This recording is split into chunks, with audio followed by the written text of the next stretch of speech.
Nous sommes en 1823 dans les plaines du Dakota du Sud aux États-Unis. Hugh Glass, un trappeur, était un homme robuste et résistant, animé par la passion de l'exploration et de la découverte. Les plaines étaient son terrain de jeu, mais elles cachaient aussi leurs propres périls. Un matin, alors que le soleil perçait timidement les nuages, Glass avançait prudemment à travers des buissons denses. Soudain, un rugissement terrifiant résonna, et la bête apparut, un grizzly gigantesque et puissant. Avant qu'il ne puisse réagir, le monstre s'abattit sur lui avec une violence inouïe. La lutte fut désespérée, mais les griffes acérées du grizzly eurent raison de sa chair et de ses os. Gravement blessé, Glass gisait, respirant à peine.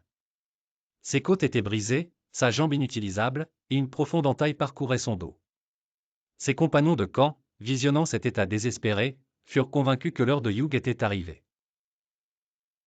Alors deux d'entre eux, désignés pour rester à ses côtés jusqu'à son dernier souffle, perdirent patience après quelques jours et l'abandonnèrent à son sort, emportant ses armes et ses effets personnels. Mais Hugh Glass n'était pas un homme prêt à rencontrer la mort si facilement. Pour survivre, il fit appel au dernier sursaut de sa volonté. Ramper devint son seul moyen de locomotion. En rampant parfois sur le ventre, il entreprit un périple de plus de 300 km, défiant la douleur à chaque mouvement pénible. Pour subsister, il déterra des racines et cueillit ce que la nature pouvait lui offrir. Il utilisa son esprit rusé pour effrayer une meute de loups et voler leur proie, la carcasse d'un bison. Quant à ses blessures, il s'inspira des méthodes de guérison amérindiennes qu'il connaissait vaguement. 6 semaines passèrent dans cette lutte solitaire contre la nature et ses propres limites. Enfin, épuisé mais vivant, Glass atteignit la civilisation. La communauté accueillit son retour comme un miracle, en écoutant avec stupéfaction son récit de survie. Il aurait pu choisir la vengeance, car ses deux anciens compagnons vivaient encore, quelque part. Mais lorsque Glass les retrouva, il prit une voie inattendue, celle du pardon. Plutôt que de laisser l'amertume consumer ce qui restait de sa force, il les laissa partir.